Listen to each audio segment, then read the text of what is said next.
I think that, like most doctors, I mean, we start as students, and you have to like to be an investigator or a puzzle solver at some point in your life to be able to do this job. And that's not to say that the more cuddly, soft parts of the job aren't rewarding, but it all begins in our brains. And being able to work hard and use that part of who I am in a way that helps other people, you know, instead of just helping, you know, a piece of machinery or something else. At the end of the day, I've helped a human being, and that's the part I like the best about it. Well, the most rewarding part is helping people. Obviously, I think that's the standard doctor answer, but you know, our specialty is one that we don't just send you home with prescriptions. At the end of the day, we send you home with a baby sometimes. And you know, taking someone from start to finish in that process is probably the reason I got into this. I didn't know what I was going to do when I was in medical school, but the first delivery, that was the end for me. I was an OBGYN from that day on.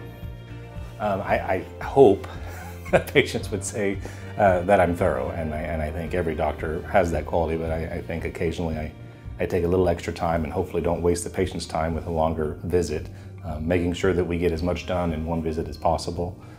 And for the patients who do have to come back for multiple visits, make sure they understand and why, and make sure every visit is the most efficient as possible so they get as much out of that experience as they can.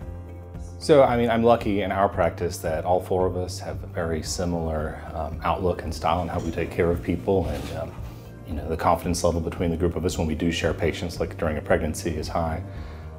For our patients who have exclusive care, whether it's for a scheduled C-section with me or for gynecology or surgical needs, I think the reason I would encourage you to choose me is just that I am plain spoken. I try to make sure that nobody leaves my office without understanding what's happening, what we know, what we don't know, even if all I need to tell them is that everything is going normally. I like to make sure that I'm clear with what you understand. Well, I'm a parent, so time away from work isn't all my own. But during the pandemic, we expanded some of our things that we like to do at home, and we kept on doing a lot of those even now that things are back to normal. So we do a lot of home cooking. We've built a bigger garden in the back than we used to have, which is something I did growing up.